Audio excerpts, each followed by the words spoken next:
ولید الکعبہ یا مولود کعبہ کہ جو کعبہ میں متولد ہے۔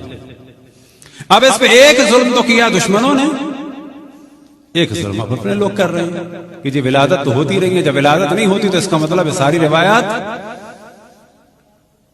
غلط ہو گئی معاذ اللہ۔ اس کا اگلا نتیجہ کیا نکلے گا کہ جب ولادت نہیں ہوتی تو اس کا مطلب ہے کہ مولا امیر المؤمنین و امام حسن امام حسین میں کوئی رشتہ ہے یا نہیں ہے۔ جب ولادت نہیں ہوتی تو رشتہ بھی ختم۔ جناب سیدہ سلام اللہ علیہا ان کی والدہ ماجدہ ہیں یا نہیں ہیں؟ جب ولادت نہیں ہوتی تو معاذ اللہ رشتہ ختم۔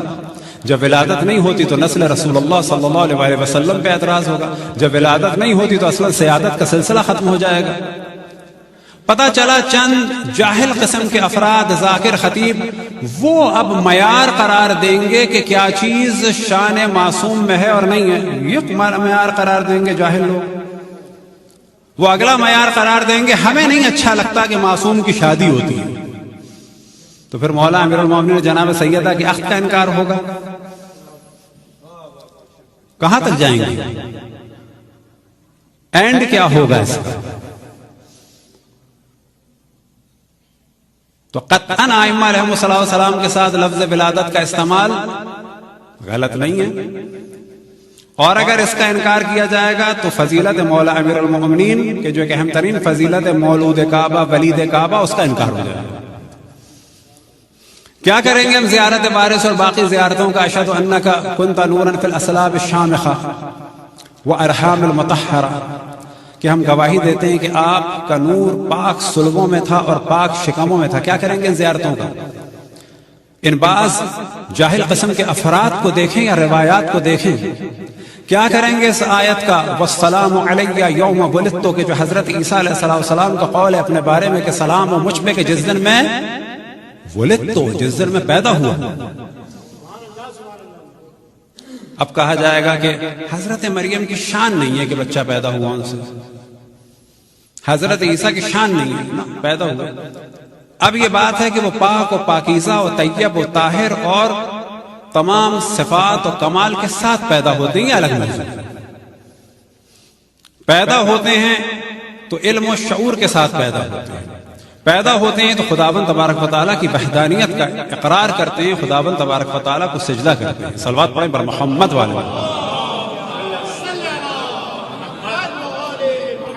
تو یہ ذہن میں رکھیں کہ بعض دفعہ بعض موضوعات جو ہمارے یہاں لائے جاتے ہیں وہ پرپزلی لائے جاتے ہیں کہ جن کے لیے ایک پلنتھ بنائی جاتی ہے کہ اس کا رزلٹ جو ہے وہ 50 سال کے بعد اس کا نکالا جائے گا کہ جب کوئی نظریہ مستحکم ہو جائے گا۔ اور وہ کیا نکل سکتا ہے بعد میں کہ ائمہ ایک دوسرے کے رشتہ دار نہیں تھے، نسل رسول اللہ صلی اللہ علیہ وسلم کیا ہوئی؟ معاذ اللہ ختم۔ مولا امیر المومنین کی ولادت کے بارے میں ایک اہم ترین کتاب کہ جس کو خود اہل سنت مانتے ہیں، لیکن سب سے زیادہ افسوس کی بات یہ ہے کہ جب فضائل بیان ہوتے ہیں ائمہ علیہم السلام کے جو زیادہ بیان کر دے تو اس کے بارے میں خود اہل سنت کی روش یہ ہے کہ کہتے ہیں کہ اس میں تشیع ہے، یعنی اس میں شیعت ہے۔ اب یہ عام طور پہ ہم لوگوں نے سوال کیا جاتا ہے، ان موضوعات کو ڈسکس کرنا ضروری ہے، نہ یہ مناظرہ ہے نہ توہین ہے۔ اشرف الانبیاء کی خواہش یہ ہے کہ اہل بیت کا ذکر کرو۔ اہل بیت کا ذکر کرنا کسی کو جو ہے تنگ کرنے کے لیے نہیں ہے، اہل بیت کا ذکر کرنا رسول اللہ کو خوش کرنے کے لیے۔ اہل بیت کا ذکر اللہ سبحانہ و تعالیٰ کے حکم کے مطابق اشرف الانبیاء کی رسالت کی اجرت کو ادا کرنے کے لیے ہے۔ اب اگر کوئی اشرف الانبیاء کے ذکر سے اور یا ان کی آل کے ذکر سے پریشان ہوتا ہے تو ان کو پریشان کرنا خود عبادت ہے۔ اب اگر کوئی اللہ کے ذکر سے پریشان ہوتا ہے تو کیا کرے؟ اللہ کا ذکر چھوڑ دیں۔ تو حاکم نیشاپوری کے جن کی تمام روایات بخاری اور مسلم کی سند کے اعتبار سے ہیں، لہذا ان کتاب کا نام ہی ہے المستدرک علی الصحیحین، کہ صحیحین کے اوپر ایک استدراک ہے کہ جو روایتیں شیخین نے نقل نہیں کی جبکہ ان کے مطابق وہ صحیح تھیں، انہیں جمع کیا حاکم نیشاپوری نے، اور ولادت مولا امیر المؤمنین کے بارے میں جو ان کا جملہ ہے وہ فرماتے ہیں فقط تواترت الاخبار ان فاطمہ بنت اسد ولدت ولدت علی ابن ابی طالب کرم اللہ وجہہ فی جعف الکعبہ، کہ احادیث تواتر کے ساتھ ہیں، ایک آدھ نہیں ہے کہ جو بات ہو کے ضعیف ہے، ایک آدھ نہیں ہے جو کہا جائے کہ فقط ایک ہی روایت ہے اور صحیح ہے، تواتر کے ساتھ کے معنی مثال دی جاتی ہے جیسے شق القمر تواتر کے ساتھ ہے، جیسے اشرف الانبیاء کی ہجرت تواتر کے ساتھ ہے۔ اس کے لیے کوئی دلیل یا سند کی ضرورت نہیں ہے، بحث رجالی کی ضرورت نہیں ہے، تواتر کے ساتھ ہے، لیکن کیونکہ مولا امیر المومنین کی فضیلت ہے اس میں خدشہ ڈالا جاتا ہے۔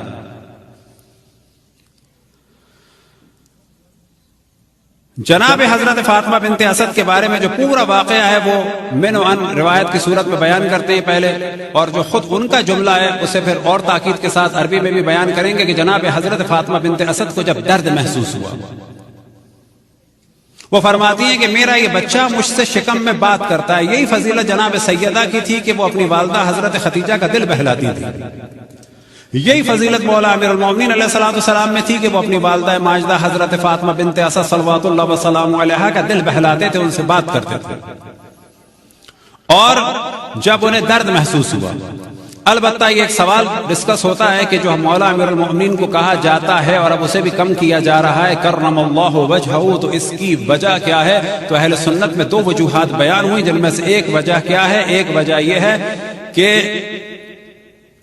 جب بھی مولا امیر المؤمنین، جب بھی جناب حضرت فاطمہ بنت اسد سلام اللہ علیہا کے سامنے اشرف الانبیاء حضرت محمد مصطفیٰ صلی اللہ علیہ وآلہ وسلم تشریف لاتے تھے، تو جناب حضرت فاطمہ بنت اسد سلام اللہ علیہا ارشاد فرماتی ہیں کہ بچہ گردش کرتا ہے اور ان کے احترام میں اسی جانب کی جس جانب اشرف الانبیاء حرکت کرتے ہیں اس میں جنبش ہوتی ہے، اور اسی وجہ سے انہیں کہا جاتا ہے کرم اللہ وجہہ، ایک وجہ۔ دوسری وجہ کیا ہے کہ یہ وہ چہرہ ہے کہ جو کبھی بھی غیر خدا کے سامنے نہیں جھکا، لہذا اس چہرے کو کہا جاتا ہے کرم اللہ وجہہ۔ تو جناب حضرت فاطمہ بنت اسد کو جب درد محسوس ہوا، اب اس ساری روایت کا انکار کرنا پڑے گا چند جوہلا کے لیے، یہ سب انکار کرنا پڑے گا اگر آپ کو ان کو خوش کرنا ہے۔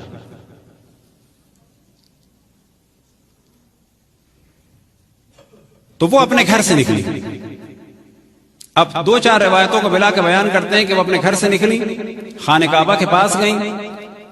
اب جو سب سے اہم چیز یہ ہے کہ خانہ کعبہ شق ہوا، خاتون کی کیفیت کیا ہونی چاہیے کہ ڈر جائیں، بھاگ جائیں۔ وہ اندر چلی گئیں اور دوبارہ دیوار بند ہو گئی، 3 دن اندر رہی، مکے میں سب ایک کھلبلی سی مچ گئی۔ حضرت ابو طالب پریشان نہیں تھی، دیوار کے ذریعے سے گئیں، دیوار ہی کے ذریعے سے واپس آئیں، نہ یہ کہ دیوار کے ذریعے سے گئیں اور در سے واپس آئیں، دیوار کے ذریعے سے گئیں، دیوار سے واپس آئیں، دروازہ کھولنا چاہا تو نہ کھولا، نہ کھانا لے کے گئیں نہ پینا لے کے گئیں، 3 دن تک اندر رہی۔ حضرت ابو طالب ذرہ برابر ان کے لیے پریشان نہ ہوئے، اشرف الانبیاء حضرت محمد مصطفیٰ صلی اللہ علیہ وآلہ وسلم ان کے لیے ذرہ برابر پریشان نہیں ہوئے، جبکہ وہ 30 سال کے تھے۔ حضرت خدیجہ سلام اللہ علیہا ان کے لیے پریشان نہیں ہوئی، وجہ کیا تھی کہ سب یہ جانتے تھے کہ بے حکم خداوند تبارک و تعالی ہے۔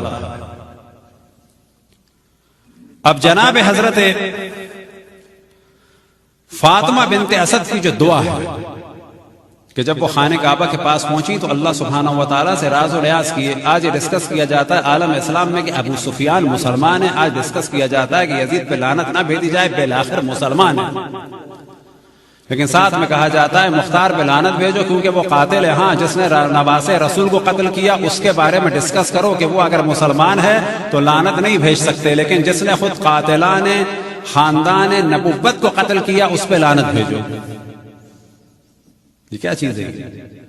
ابو سفیان مسلمان ہے، ہندہ مسلمان ہے، عاقلۃ الاقباد کہ جس نے حضرت حمزہ کا کلیجہ کھایا وہ مسلمان ہے، لیکن حضرت ابو طالب کے جنہوں نے ہر مرحلے پہ دفاع کیا وہ مسلمان نہیں۔ ابو سفیان کے جس نے تمام جنگوں کی بنیاد رکھی، حتیٰ یہودیوں کو بھی اگر ورغلایا تو اس نے ورغلایا، خندق کی بھی جنگ ہوئی تو اس نے اس میں پیش پیش رہا، ہر جنگ میں آگے آگے رہا، وہ مسلمان ہے، لیکن جس نے اشرف الانبیاء کو بچپن سے پالا، اپنے بچوں کی جگہ پہ سلایا، وہ کافر ہے۔ تو حضرت فاطمہ بنت اسد نے جو دعا فرمائی وہ آپ کے سامنے میں پڑھ کے سناتا ہوں، بالکل حرف بحرف۔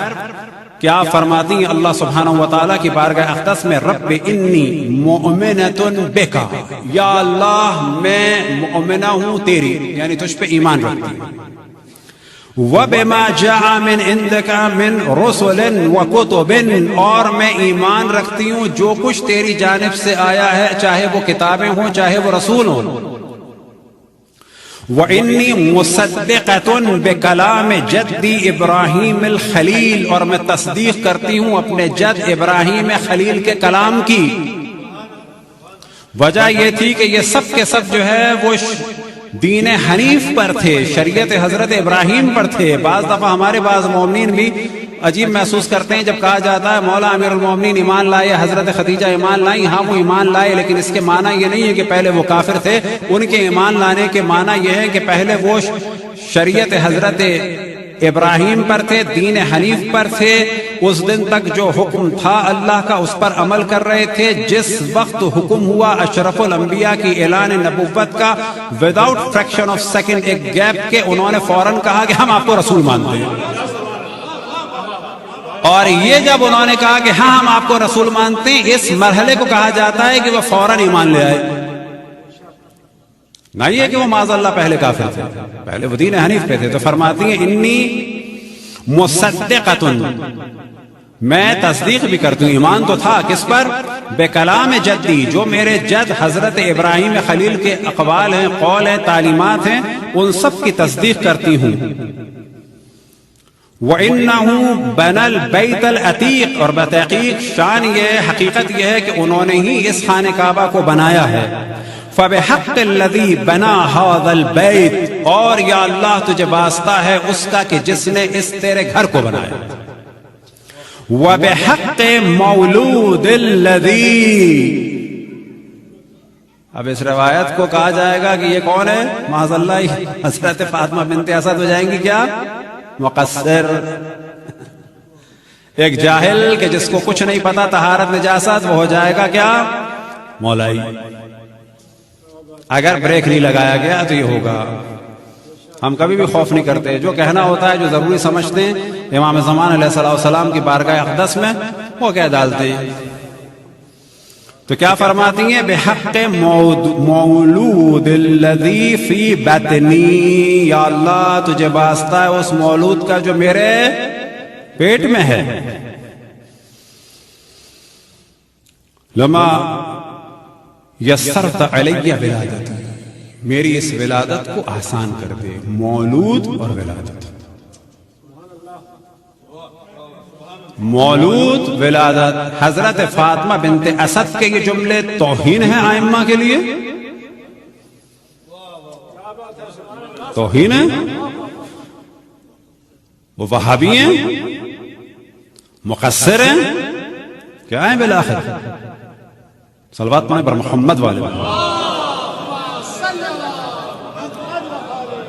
اور پھر آپ فرماتی انی دخلت بیت اللہ، ابھی آپ دیوار شق ہوئی، آپ خانہ کعبہ میں داخل ہوئی، اب آپ فرماتی انی دخلت بیت اللہ، میں اللہ کے گھر میں داخل ہو گئی۔ فاکلت من ثمار الجنت، تو میں نے پھر وہاں کیا کھایا 3 دن تک؟ جنت کے پھل کھائے، وہ ارزاقہا، اور جنت کی نعمتوں سے لطف اندوز ہوئی۔ فلما اردت ان اخرج، اور جب میں نے چاہا کہ خارج ہوں۔ اب یہاں سے پتہ چلتا ہے کہ وہاں پر وہ محظوظ ہوتی رہیں، پھر ایک وقت آیا کہ انہوں نے ارادہ کیا، اور ان کے ارادے کے بعد اللہ سبحانہ وتعالیٰ کا بھی ارادہ تھا، اور دیوار دوبارہ شق ہو گئی، نہ اس وقت ڈری نہ اس وقت ڈری۔ فلما اردت ان اخرج حتف بی حاطف، اب جب میں نے ارادہ کیا کہ میں باہر نکلوں تو ایک حاطف نے، یعنی ایک صدا دینے والے نے مجھے صدا دی، یعنی اللہ سبحانہ وتعالیٰ کی جانب سے ندا آئی، یا فاطمہ، اے فاطمہ، سمیہ علیٰ فہو علی، اے فاطمہ اس کا نام علی رکھو کیونکہ یہ بہت بلند ہے۔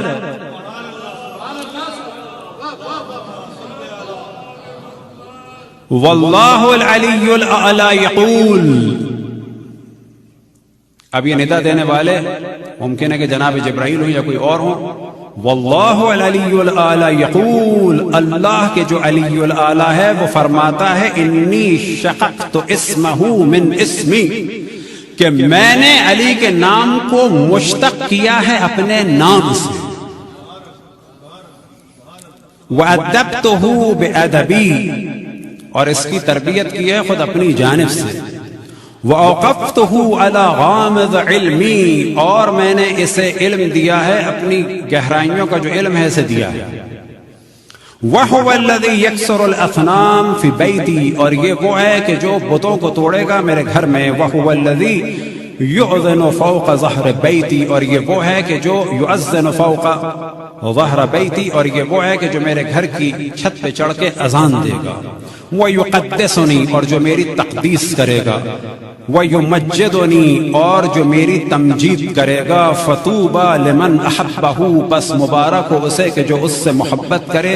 وَأَطَاعَهُ، اور ساتھ میں شرط ہے جو اس کی اطاعت کرے. وَوَيْلٌ لِمَنْ أَبْغَضَهُ وَأَسَاهُ، اور ویل ہے اس پر کہ جو اس سے بغض رکھے ایک. وَأَسَاهُ، جو اس کی مخالفت کرے. صلوات پڑھیں پر محمد وآل محمد.